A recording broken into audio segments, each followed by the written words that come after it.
retour de notre émission spéciale CAN avec deux grands titres qui vous seront développés tout à l'heure. Il s'agit du retour sur le match RDC contre le Maroc. Nous aurons beaucoup de choses à dire. Et puis, deuxième grand titre, ce sera le programme de ce mardi 17 janvier 2017 en groupe D. Et parmi nos invités, donc nous avons déjà changé. Il s'agit de la chanteuse Bijou Sinda de la RDC. Bijou, bonsoir. Bonsoir. Très belle Bijou. Merci beaucoup. Oui, et vous portez bien votre nom, Bijou. Oh. Il y a également nos éditorialistes Saïd Afizi. Saïd, bonsoir. Bonsoir José, bonsoir à tous. Et Roger Itoto. Bonsoir José. Notre éditorialiste. L'instant web, tout de suite, nous allons retrouver Gaël Onana pour sa deuxième intervention. Internautes et téléspectateurs, comme nos invités sur le plateau, vous pouvez vous aussi participer à nos émissions spéciales CAN 2017 au Gabon. Pour cela, il vous suffit de répondre à nos questions quotidiennes. Nous vous invitons à vous prononcer sur la question suivante. Comment jugez-vous l'évolution du football en Afrique? Pour cela, nous vous donnons rendez-vous sur les réseaux sociaux, Twitter et Facebook avec le hashtag A24 CAN 2017, mais aussi par email à l'adresse can.gabon2017@africa24tv.com. Voilà, merci Gaël. On se retrouve dans la troisième et dernière partie. Alors avant de retrouver notre jingle, mademoiselle, ou madame plutôt, Bijou Sinda, on a beaucoup polémiqué à propos de Bouba, qui était l'invité d'honneur pour la cérémonie d'ouverture. Est-ce que ça vous a choqué? Non, il y a toujours des polémiques. À partir du moment où un artiste s'expose dans un thème qui n'est pas le sien, il y aura toujours des gens qui seront pour ou contre. Pour moi, il a fait acte de présence, il a voulu honorer le pays duquel il vient. Il n'est pas seulement français, il est aussi sénégalais. Et je pense qu'il n'y avait pas de raison pour qu'il y ait une polémique, quelle qu'elle soit. Vous avez déjà été invité dans des spectacles sportifs? Ah oui, ça m'est déjà arrivé de chanter pour des... Mais c'est tout à fait normal. C'est même très commun dans les pays anglophones. Beaucoup moins dans les pays francophones, et comme la CAN est quand même essentiellement francophone, peut-être pour ça qu'il y a eu une polémique. Vous êtes parent avec Makelele, hein, sa cousine? Oui, exactement. Vous avez joué un peu, vous avez tapé un peu dans le ballon? J'avais un professeur qui avait de grandes illusions là-dessus, mais non, c'est plus mes frères, mon petit frère, mon père. On a une famille très, très footballistique. Et puis on va voir, nos téléspectateurs vont voir votre clip tout à l'heure, un clip qui est extraordinaire. Personne, ni Saïd ni Roger, n'ont pas vu ce clip, ils vont le découvrir. Ah oui, c'est une grande dédicace au Congo et aussi un peu au Maroc, qui n'ont pas été très chanceux aujourd'hui. Juste après ce jingle, le match RDC-Maroc.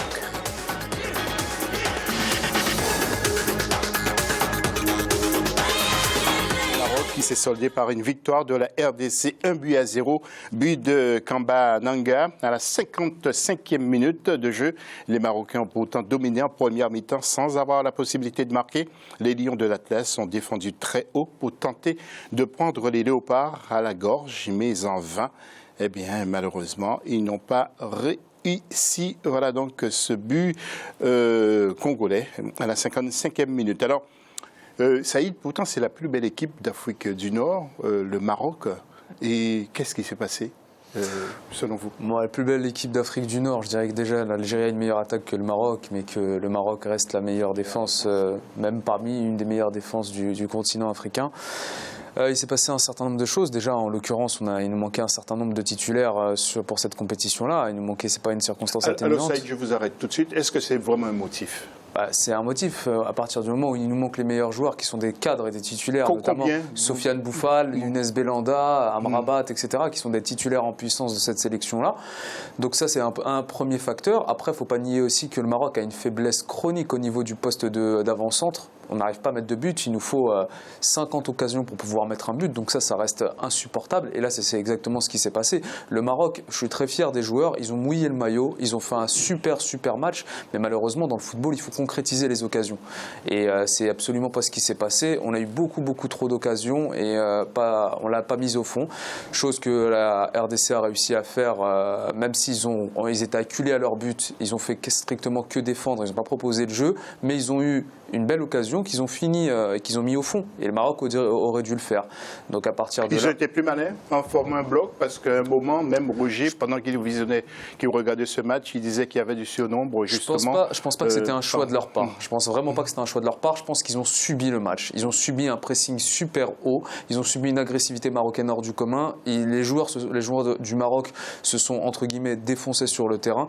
Ils ont fait ce qu'il fallait faire pour pouvoir gagner ce match-là. Donc c'est pas un choix de la RDC de rester compact. Ils ont subi le match. Maintenant, et là, il n'y a pas une erreur défensive lorsqu'on revoit les images. Roger, quelques mots sur ce match. Il n'y a pas une erreur défensive aussi de la part de l'équipe du Maroc, franchement? Oui, là, défensivement, là, on voit il y a 4 joueurs marocains. Bon, le ballon qui revient sur un joueur congolais, Kabana, qui marque. Mais bon, dans le football, on dit dominer n'est pas gagner. C'est vrai que la première mi-temps, elle a été complètement dominée par cette équipe marocaine, beaucoup plus agressif sur deuxième balle, qui ont proposé avec un système. C'est vrai qu'il a beaucoup gêné cette équipe congolaise 3-5-2. Donc, il y avait énormément de joueurs fournis. Donc, Hervé Renard qui a mis beaucoup plus de joueurs à vocation offensive. Et ils ont beaucoup tenu le ballon. On n'a pas vu, c'est vrai que manque de côté technique, le manque de Bouffal, parce que les joueurs qui étaient sur place, ils ont énormément apporté. C'est vrai que cette deuxième mi-temps, le RDC qui est rentré, qui proposait toujours pas de jeu parce qu'ils avaient du mal à pouvoir. Cette équipe congolaise, c'est pas une équipe qui propose, c'est une équipe qui essaie de récupérer, de se projeter rapidement vers l'avant. Il manquait ce joueur clé qui arrivait à porter cette profondeur, c'était Bolassi, qui n'était pas là. Et donc, ça fait qu'ils étaient un peu perdus par rapport à ça. Et donc, oui, c'était le jour de la RDC. On gagne difficilement. Le sort était plus de notre côté. 1-0, pas tout à fait mérité, mais on le prend ces 1-0-là. Donc, ça permet pour le prochain match de jouer différemment. Avant de retrouver Saïd, Bijou, comment avez-vous vécu ce match? Parce que je vous ai vu, vous étiez une femme heureuse. Hein? Ah oui. Moi, dès le départ, j'avais dit qu'ils allaient gagner. Je m'étais dit, je ne vais pas venir dans cette émission pour qu'ils perdent. Donc, non, j'avais confiance en eux. Et ils ont une chose qu'ont beaucoup de très bons joueurs, c'est que c'est des audacieux. Alors, effectivement, ils n'avaient pas un jeu parfait, c'est sûr et certain, mais ils avaient envie. Et ils y croyaient jusqu'au bout. Alors, j'ai constaté aussi que les femmes africaines suivent beaucoup le football. C'est une impression que vous avez aussi? En tout cas, moi, personnellement, moi et ma petite sœur, on a des... Moi, il y a des événements qui m'intéressent. Je me prendrais pas toute la Ligue, toute l'année, là, c'est pas possible. Ça m'intéresse pas forcément. Mais les gros événements, l'Europe, mondial, la CAN, ça, c'est des trucs... Contre le Portugal, j'ai bien pleuré. Hein. Oui. Saïd, est-ce que vous avez le sentiment aussi que Hervé Renard a changé des choses dans cette équipe-là? Hervé Renard, franchement, a changé énormément de choses. Moi, je suis le Maroc de très près depuis des dizaines et des dizaines d'années, donc je peux vous dire clairement qu'il a apporté une patte, il a apporté quelque chose, c'est une grinta exceptionnelle. Et l'avenir, parce qu'il reste 2 matchs quand même à jouer. Il reste 2 matchs, donc on sait que dans les pays d'Afrique, même s'il y a de belles choses, si vous n'avez pas les résultats, vous risquez votre place à tout moment. Donc s'il y a une élimination au premier tour, il y a forcément au Maroc, on va demander sa démission. Et pour moi, ça ne sera pas une bonne chose, puisqu'il a ramené cette patte-là, cette grinta, chose que le Maroc n'avait pas. On a toujours eu des joueurs très très techniques, des joueurs à fort potentiel, mais on n'avait jamais l'impact physique et cette envie que j'ai vue ce soir et cette envie que je vois depuis le mandat Renard. Il y a un défenseur qui vous ressemble, hein, Saïd, au sein de l'équipe du Maroc. Non, je suis tout à fait d'accord avec Saïd par rapport à ce que Hervé Renard qui a ramené, qu'il avait fait la même chose par rapport à la Côte d'Ivoire. Et on voit des joueurs techniquement, ils sont très à l'aise. Et puis l'impact physique, ils n'ont pas peur d'aller en duel. Et c'est les joueurs qui vont, même en perdant le ballon, ils vont même aller presser. C'est vrai que ça a complètement changé le style de football marocain. Et cette équipe, je suis sûr que le prochain match, cette équipe sera capable de faire mal. Oui, alors deuxième victoire d'une équipe après celle du Sénégal. C'est important de marquer d'entrée et vous allez confirmer tout à l'heure. Alors, Florent Ibenge n'est pas tout à fait un sélectionneur comme les autres. Le technicien, qui est âgé de 55 ans, a non seulement en charge l'équipe nationale de la RDC, mais également l'un des meilleurs clubs du pays, c'est l'AS Vita Club. Écoutez ce qu'il a dit en conférence de presse. Nous avons progressé de façon régulière. Nos joueurs évoluant au pays ont remporté l'an dernier le championnat d'Afrique des Nations et nous sommes très bien placés avec 2 victoires en 2 matchs dans les qualifications pour la Coupe du Monde.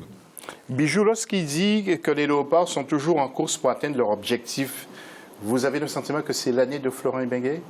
Oui, moi je pense que tant qu'on veut, on peut. Et on sent qu'ils veulent, malgré tout ce que les gens autour peuvent dire, ils ont cette envie qui fait qu'on peut être très surpris.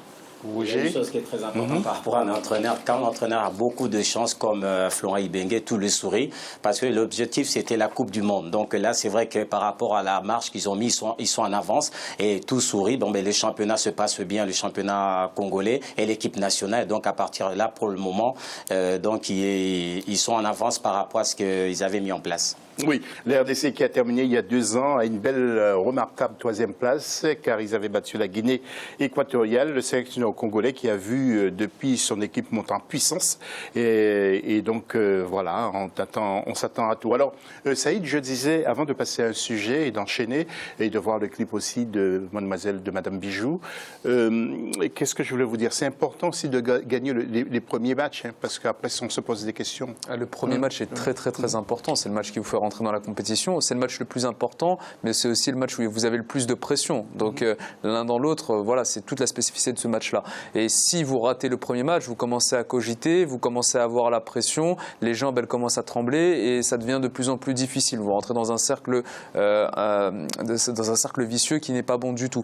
Mais si vous gagnez le premier match, vous rentrez directement dans des bonnes dispositions et là, vous envisagez la compétition plus sereinement et vous entretenez une dynamique assez positive. Donc c'est très important le premier match. Oui, et si nous avons l'occasion, nous allons reparler parce que Florent Ibenge compte énormément sur des joueurs locaux. Ça, c'est extraordinaire. Au Tchad, le développement du football professionnel demeure un véritable casse-tête pour les structures en charge du sport dans le pays. Beaucoup d'efforts ont été faits. La discipline est à la traîne par manque de techniciens justement pour accompagner les efforts du gouvernement en vue du développement du football de ce pays. Reportage de Mahamad Ramadan. D'autres disciplines sportives, le football tchadien peine à redorer son blason. Plus de 50 ans après sa création, l'équipe nationale de football n'arrive toujours pas à se qualifier à la Coupe d'Afrique des Nations. Pour les autorités en charge du développement du sport, l'État tchadien a mis en œuvre des programmes en faveur du football, mais les résultats ne sont pas à la hauteur des attentes. Le football tchadien, malgré les moyens qui sont mis par l'État à la disposition de ce sport, continue à chanceler. Et cela est dû au fait à de nombreux problèmes. D'abord, le premier problème est le facteur humain. Ceux qui sont appelés à gérer le football considèrent le football comme leur chasse gardée. Aujourd'hui, l'État a le pouvoir régalien de gérer le sport en général et le football en particulier. Et quand on injecte des moyens, en retour, il faut qu'on attende des résultats. Mais s'il n'y a pas de résultats des années durant. Mais pour certains observateurs du football tchadien, le gouvernement n'a pas créé les conditions nécessaires pour favoriser le développement de cette discipline dans le pays. Le Tchad manque de structures de formation de base et de techniciens dévoués au développement de ces sports populaires. Pour avoir un développement de football de base, il faut avoir des moyens, et des moyens conséquents. Aujourd'hui, nous n'avons pas de sponsors pour le pays et nous n'avons pas un budget conséquent pour le football de base. Et sauf que la Fédération tchadienne de football essayait, n'est-ce pas, de faire son développement de football avec le moyen de la FIFA et de la CAF. Et là, c'est des accompagnements que les instances essayent de le faire. Mais pour avoir un vrai développement, c'est le pays qui devrait s'en charger pour pouvoir, n'est-ce pas, développer son football. L'équipe nationale du Tchad ne participera à aucune compétition officielle avant 2020. La CAF a suspendu le pays pour l'édition 2019 pour avoir boycotté le match programmé en Tanzanie pour la 4e journée de qualification à la CAN 2017. Une situation qui a créé des fossés entre la Fédération tchadienne de football et le ministère en charge du développement du sport. Le Tchad a été suspendu. Le ministre cherche à donner cette erreur à la fédération, ce qui n'est pas le cas. Nous avons demandé à ce soir en face à face pour expliquer qui a fait son travail, qui n'a pas fait ce qu'il doit faire. Et là, on a trouvé personne en face. Et depuis lors, nous reconnaissons ça et nous avons appliqué ce que le règlement dit. Et depuis lors, le ministre s'acharne, il nous a écrit 2 correspondances en 2 jours. Malgré les multiples facteurs qui ne favorisent pas le développement du football au Tchad, certains acteurs de la discipline gardent espoir. La relance du championnat national, l'encadrement des jeunes à la base et les projets de la FIFA en faveur du football tchadien permettront à l'équipe nationale de retrouver son niveau compétitif. Avec le projet Forward, si effectivement les moyens préconisés par la FIFA sont mis à notre disposition, nous allons repartir encore, comme je l'ai dit, repartir vers la base, travailler les jeunes, travailler leurs formateurs, orienter tout le travail dans les centres et écoles de football, organiser des circuits de compétition dans toutes les catégories, travailler aussi la base, c'est-à-dire U12, avec l'organisation des festivals. Et si nous tenons à ce programme qu'on a élaboré, on peut espérer que d'ici 3-4 ans, on peut avoir vraiment une équipe compétitive. De nos jours, le pays compte seulement 6 structures de formation de football de base réparties sur l'ensemble du territoire. Rappelons que depuis sa création, l'équipe nationale de football n'a remporté que la Coupe de la CEMAC en 2014 et n'est jamais qualifiée à la Coupe d'Afrique des Nations. Voilà donc pour ce reportage concernant le Tchad. Vous avez quelques mots à rajouter, monsieur Roger, d'abord? C'est toujours le problème interne. Donc à partir de là, même s'ils injectent de l'argent, il faut du temps. Donc à partir, il y a beaucoup de choses qu'ils doivent essayer de gérer d'abord entre eux pour que le football puisse aller de l'avant. Ok. Saïd, un petit mot? Oui, un petit mot pour parler des entames de compétition, notamment de Coupe d'Afrique, pour revenir à ce qu'on se disait. Il n'y a pas de science exacte dans le football. On se rappelle de l'entame poussif de la Côte d'Ivoire et ils finissent finalement champions d'Afrique. Donc il n'y a pas vraiment de science exacte et j'espère que ça va être le cas pour le Maroc en l'occurrence. Oui, Saïd, remettez-vous. Hein, ça y est, ça va. Ce n'est que match de football. Ça va aller. Nous allons voir, tiens, le clip de Bijou. Regardez ce que ça donne avec l'intro et nous allons discuter avec Bijou. Bijou, tiens, sous les images que nous allons voir, oui, c'est quoi l'inspiration pour faire ce... C'est pas vrai qu'ils veulent faire tomber nos têtes. Ça n'aura pas suffi de faire tomber le maître. C'est prémonitoire pour mon équipe. C'est que Borozo Mikumbananga, ça qui veut dire vous allez porter nos charges. Ok, on va écouter un peu alors. On s'arrêtera jamais de bosser comme des bêtes.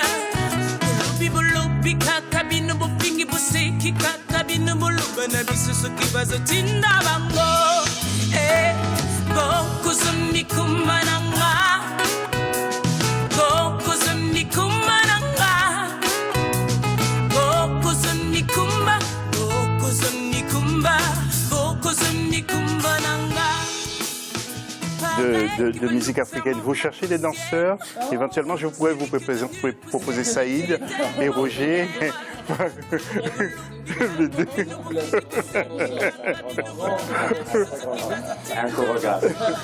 En tout cas, merci. Merci d'être venu, vraiment. Et j'espère qu'on vous reverra avant la fin de la CAN. J'espère aussi.